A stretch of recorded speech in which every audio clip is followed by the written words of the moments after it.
in this world and utter destruction.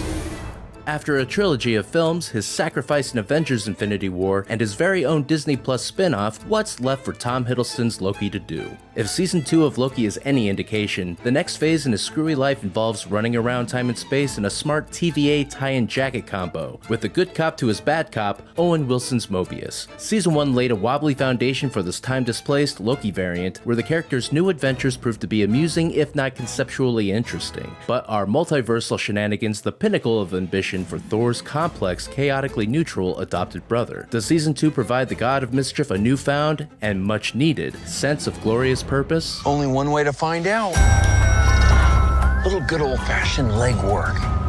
In short, no. That could be because he has to share more screen time than ever. After 2 years away and a cliffhanger that seemingly caused Marvel's timeline to once spool into madness, Loki is back with a full cast in tow. Mobius is hungry for his next slice of key lime pie, Wunmi Mosaku's Hunter B-15 and Eugene Cordero's Casey have expanded roles to play, and Gugu Mbatha Ra's Ravana Renslayer is here in a renegade capacity alongside Miss Minutes, the floating cartoon clock with the voice of Tara Strong. Welcome to the Time Variance Authority. Jonathan Majors' He Who Remains has also returned, in a way, as the Kang variant Victor Timely. The only person who hasn't made the leap between seasons is former director Kate Herron, replaced by Moon Knight's Justin Benson and Aaron Moorhead. It seems Herron has taken Loki's anything goes approach with her. Season 1 was a modest traipse through the multiverse, but it introduced memorable variants that spiced up what was otherwise 6 episodes of cosmic softball and gooey character reinvention, with Alligator Loki and Richard E. Grant's classic Loki being awesomely irreverent additions to the Marvel canon. Why the hell is there an alligator in here? He's a Loki!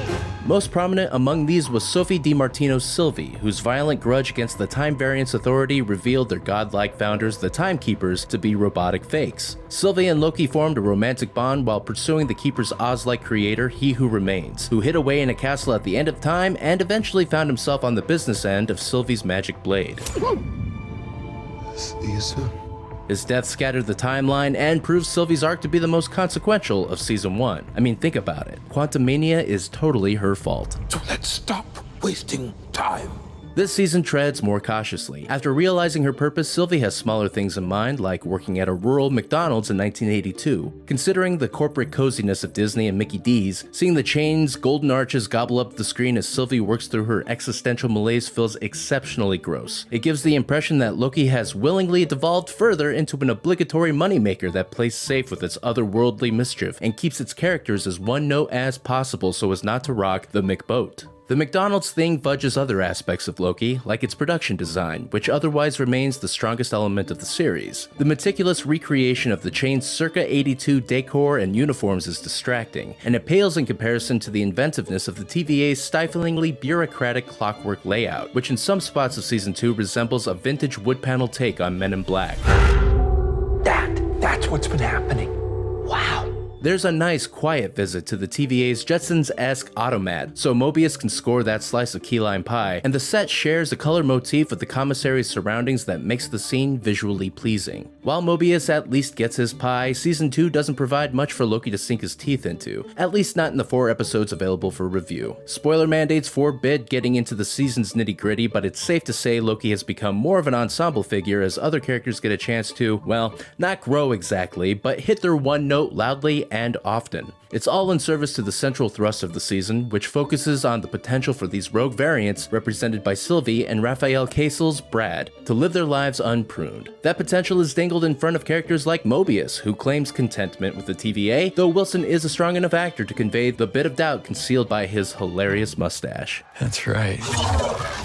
He's not the only one shaken by the aftershocks of Sylvie's actions. Hunter B-15 is appalled by what the TVA has done to these variants over the ages. She was, in effect, an unwitting pawn in Kang's scheme to maintain the sacred timeline. She compels her judges, seen scrambling for order following the sudden absence of Renslayer last season, to halt all pruning and change the TVA's purpose. "Those are people," Hunter exclaims, repeatedly. What B-15 feels about her role in the TVA's rampant pruning has yet to be explored, but to be fair, she is sharing on-screen real estate with a few new recurring players. Chief amongst them is Ki Hui Kwan as the TVA's basement-dwelling repair guy Ouroboros, whose jovial presence gives Mopey Season 2 a much-needed boost. Do you think this is a higher priority than preventing a temporal meltdown? Oh, no.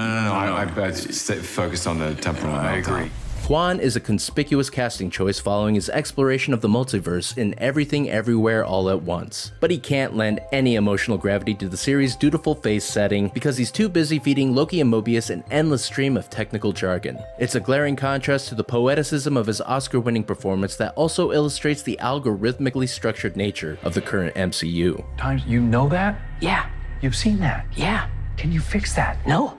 Now to Loki. He enters season 2 with a new temporal malady that we can't really get into, but bears mentioning because it furthers his increasingly stale function as a plot device. If nothing else, this new dilemma gives Hiddleston plenty of opportunities to flip his hair back, which seems to be his new thing. A little over the top, don't you think? I thought it was spot on. This Loki variant is a strange fit for Hiddleston, who has lost the villainous spring in his step that originally made the character so disarming. Season 2 makes an attempt to conjure a glint of malice in Loki's eyes during one off-the-book moment of TVA's space time cop procedure, but his redemption arc from last season has nerfed his animus. Any villainy is clearly a put-on from the start. That's maybe the most disappointing aspect of Loki Season 2 so far. Nice Guy Loki is so frustratingly predictable. All right. Those expecting a new multiversally manic season of Loki should temper their expectations. The absence of director Kate Herron has seemingly removed the series' wily sense of anything goes possibility, effectively turning season 2 and, shockingly, Loki himself into an obedient, uninteresting cog in the MCU's increasingly unwieldy megastructure.